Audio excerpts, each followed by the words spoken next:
ನಾನೇ ಹೇಳ್ತಾ ಇದ್ದೀನಲ್ಲ, ನೀವು 500 ಅಲ್ಲ 1000 ಅಲ್ಲ 5,000 ಕೋಟಿ ತಂದು ಅಭಿವೃದ್ಧಿ ಮಾಡಿ, ನಮ್ದು ಯಾರ್ದು ತಕರಾರಿಲ್ಲ. ನಾವು ಕೇಳ್ತಕ್ಕಂಥದ್ದೇನು, ಈಗ ನೀವು ಅವರು ಬ್ರದರ್ ಯಾವುದೋ ಒಂದು ಕಾಮೆಂಟ್ ಮಾಡಿದ್ದಾರೆ, ಅಂದರೆ ಶಾಲೆಗಳನ್ನ ಇದು ಮಾಡ್ತಾರೆ ಅದು ಮಾಡ್ತಾರೆ. ನಾವು ಯಾರು ಇವತ್ತು ಎಷ್ಟು ಜನ ನಮ್ಮಲ್ಲಿ ಖಾಸಗಿ ಶಾಲೆಗಳು ಅವ್ರ ಸ್ವಂತ ಜಮೀನುಗಳು ಖರೀದಿ ಮಾಡಿ ಮಾಡ್ತಾ ಇದ್ದಾರೆ. ನೀವು ಖರೀದಿ ಮಾಡಿರೋದಲ್ಲ, ನೀವು ಸರ್ಕಾರಿ ತೋಪಲ್ಲಿ ನೀವು ಮಾಡ್ತಾ ಇರೋದು ಪ್ರಶ್ನೆ ಮಾಡ್ತಾ ಇದ್ರಿ. ಈಗ ನಮ್ಮ ಈ ಭವನದ ಮೇಲೆ ಕೇಸ್ ಹಾಕಿದ್ದೀರಾ. ಏನು ನಾವು ನಿಮ್ಮ ಮೇಲೆ ಯಾವತ್ತೂ ಆರೋಪ ಮಾಡಿಲ್ವಲ್ಲ, ನಮ್ಮ ಮೇಲೆ ಕೇಸ್ ಹಾಕ್ಬಿಟ್ಟಿದ್ದಾರೆ ಅಂತ. ಸರಿ, ಏನೋ ಕಾನೂನಲ್ಲಿ ತೊಡಕಾಗಿರ್ಬೋದು, ಮಾಡಿದ್ದಾರೆ. ನಾವು ಅದನ್ನೇ ಈಗ ಅಲ್ಲಿ ಬೆಟ್ಟದಲ್ಲಿ ಡೀಮ್ಡ್ ಫಾರೆಸ್ಟಲ್ಲಿ ಗುಹಾಂತರ ಮಾಡ್ಲಿಕ್ಕೆ ಹೋಗಿದ್ರೆ ಕಾನೂನು ತೊಡಕಾಗಿದೆ. ನಿಮ್ಗೆ ಯಾರು ಪರ್ಮಿಷನ್ ಕೊಟ್ಟರು, ಯಾರು ಇದೆಲ್ಲ, ಯಾಕಂದರೆ ಅದು ಮಾಡೋಂಗಿಲ್ಲ.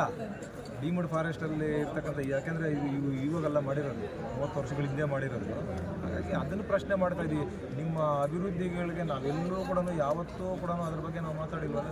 ಇವತ್ತು ನೀವು ಒಂದು DCC ಬ್ಯಾಂಕನ್ನು ಯುವ ಸಬಲೀಕರಣಕ್ಕೆ ಏನೋ ನೀವು ತಗೊಂಡಿದ್ದೀರ, 2 ಕೋಟಿ 82 ಲಕ್ಷ. ಇದು ಹಿಂದೆ ಹುನ್ನಾರ ಇರ್ಬೋದು, ಇದ್ರ ಮುಂದೆ ಏನು ಮಾಡ್ತಾರೋ ಅನ್ನುವಂಥ ಆತಂಕ ನಮಗಿದೆ ಅಷ್ಟೇ. ಅಷ್ಟು ಬಿಟ್ಟರೆ ಬೇರೆ ಏನಿಲ್ಲ.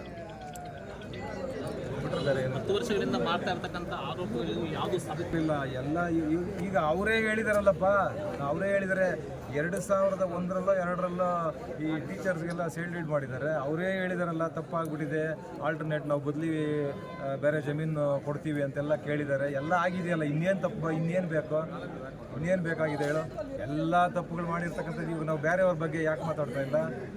ಯಾಕೆ ಇವ್ರ ಬಗ್ಗೆ ಮಾತಾಡ್ತೀವಿ? ಎಲ್ಲ ಅನೇಕ ತಪ್ಪುಗಳಿದೆ. ಆಯಿತು, ಯಾವತ್ತೋ ಒಂದು ದಿವಸ ಸಿಗುತ್ತೆ, ನ್ಯಾಯ ಸಿಗುತ್ತೆ. Thank you.